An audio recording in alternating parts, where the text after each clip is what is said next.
मेजरेशन यानी कि क्षेत्रमिति का तीसरा टॉपिक जो कि है समबाहु त्रिभुज। पर इसको बताने से पहले अगर आप हमारे चैनल पर नए हैं तो चैनल को सब्सक्राइब कीजिए। तो चलिए शुरू करते हैं। अब बहुत कोई को पता ही नहीं है कि समबाहु त्रिभुज होता क्या है। समबाहु त्रिभुज जिस त्रिभुज की तीनों भुजाएं बराबर हो, ये देखिए बराबर है ना, ए। जिस त्रिभुज की तीनों भुजाएं बराबर हो उसे समबाहु त्रिभुज कहते हैं। समझ में आ गए दोस्तों? चलिए आगे बढ़ते हैं।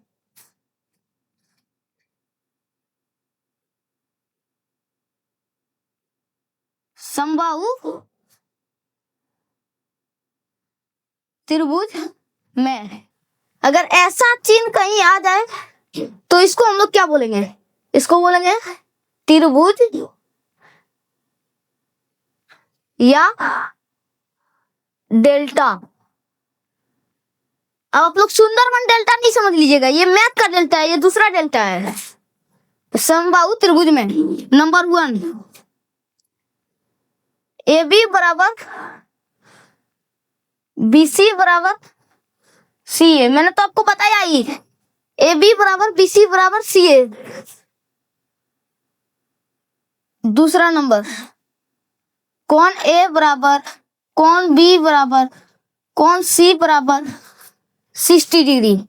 हर एक कौन 60 डिग्री का होता है। देखो कौन A 60 डिग्री, कौन B 60 डिग्री, कौन C 60 डिग्री। अब तीसरा नंबर कौन A प्लस कौन B प्लस कौन C बराबर 180 डिग्री। कौन A प्लस कौन B प्लस कौन C बराबर 180 डिग्री। अगर ये तीनों को आप जोड़ेंगे तो कितना हम लोग का आएगा? 180 डिग्री। अब नंबर 1 समबाहु त्रिभुज का क्षेत्रफल। और अगर कहीं ऐसा साइन हो जाए तो इसका मतलब होता है एरिया, यानी कि क्षेत्रफल।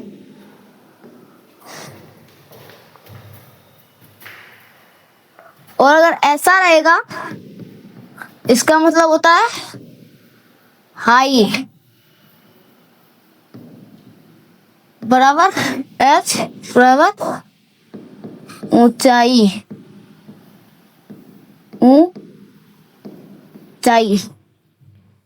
अब समबाहु त्रिभुज का क्षेत्रफल क्या होता है? समबाहु त्रिभुज का क्षेत्रफल होता है √3/4 गुना भुजा का होल स्क्वायर।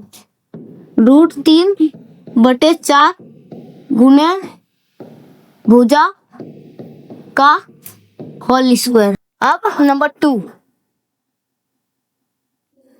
समबाहु त्रिभुज की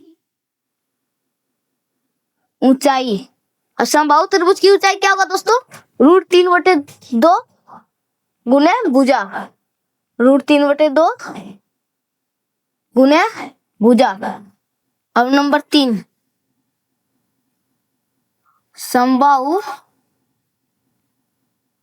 त्रिभुज की परिमाप 3 गुने भुजा। नंबर 4 समबाहु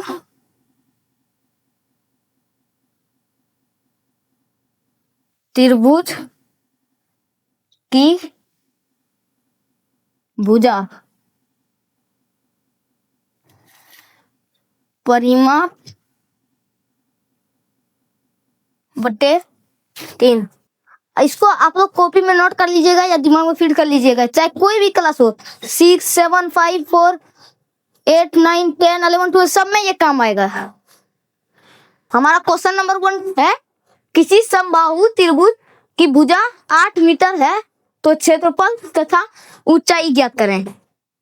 किसी समबाहु त्रिभुज की भुजा 8 मीटर है तो क्षेत्रफल तथा ऊंचाई ज्ञात करें। तो सॉल्यूशन भुजा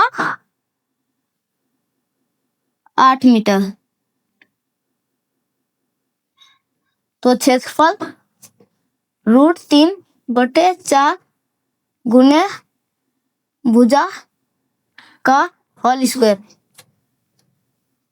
अब √3/4 गुने 8 मीटर का होल स्क्वायर। √3/4 गुने 8 मीटर गुने 8 मीटर। 8 मीटर पर कहीं होल स्क्वायर आ जाएगा तो उसको 2 बार गुना कर दीजिएगा। अगर आपको स्क्वायर यानी कि वर्ग याद नहीं है तो उसको भी याद कर लीजिएगा। बराबर √3 गुने 2 मीटर गुने 8 मीटर। √3 गुने 16 मीटर स्क्वायर। 16√3 metre square. हमारा क्षेत्रफल आ गया 16√3 मीटर स्क्वायर। अब निकलना है ऊंचाई। ऊंचाई का फॉर्मूला आप लोगों को हम पहले बता चुके हैं। √3/2 गुने भुजा।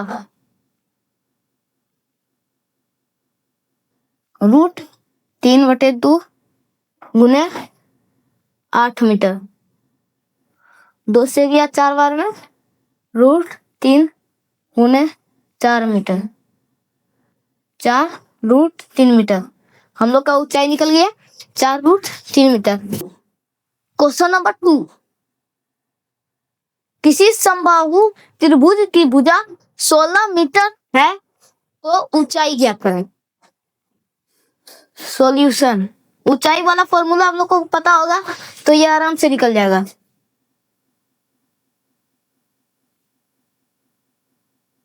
समबाहु त्रिभुज की ऊंचाई √3/2 गुने भुजा। √3/2 गुने 16 मीटर है। 2 से 8 बार में। √3 गुने 8 मीटर बराबर 8√3 मीटर। हम लोग का ऊंचाई निकल गया 8√3 मीटर। अब अगला सवाल है क्वेश्चन नंबर 3, किसी समबाहु त्रिभुज की भुजा 15 मीटर है तो परिमाप ज्ञात करें। क्वेश्चन को बढ़िया से समझे, उसके बाद आंसर कमेंट बॉक्स में जरूर बताएं। सॉल्यूशन। समबाहु त्रिभुज की परिमाप बराबर 3 गुने भुजा। 3 गुने 15 मीटर। 15 तिया 45 मीटर।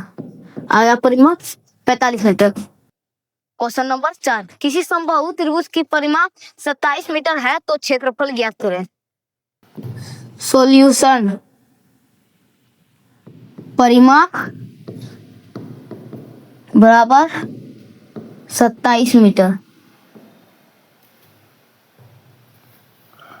तो पहले इस भुजा बराबर कौन सा फॉर्मूला लगेगा, यहाँ पर लगेगा परिमाप बटे 3 वाला फॉर्मूला बराबर 27 मीटर बटे 3। 3 9 27।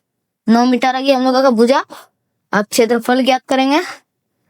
क्षेत्रफल बराबर √3/4 गुने भुजा का होल स्क्वायर बराबर √3/4 गुने 9 मीटर का होल स्क्वायर।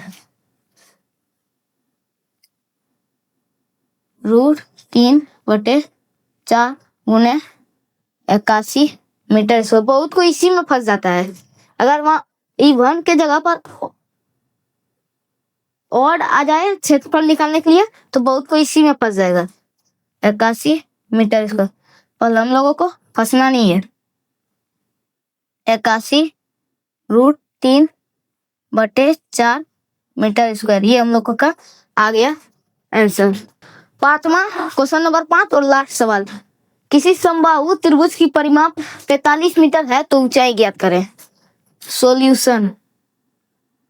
परिमाप 45 मीटर, भुजा बराबर परिमाप बटे 3, 45 मीटर बटे 3, 3 एकम 3, 15 तिया 45। भुजा हम लोगों का निकल गया 15 मीटर। अब हम लोगों को निकालना है ऊंचाई। ऊंचाई बराबर √3/2 गुने भुजा बराबर √3/2 गुने 15 मीटर। फिर से वैसे ही हो जाएगा 15 √3/2 मीटर निकल गया हम लोगों का ऊंचाई। और हाँ, अगर आप लोगों को वीडियो अच्छी लगी हो तो चैनल को सब्सक्राइब करें और वीडियो को लाइक करें। और लास्ट में कमेंट में ये बताना नहीं भूलिएगा कि आपका क्लास कैसे लगा। धन्यवाद।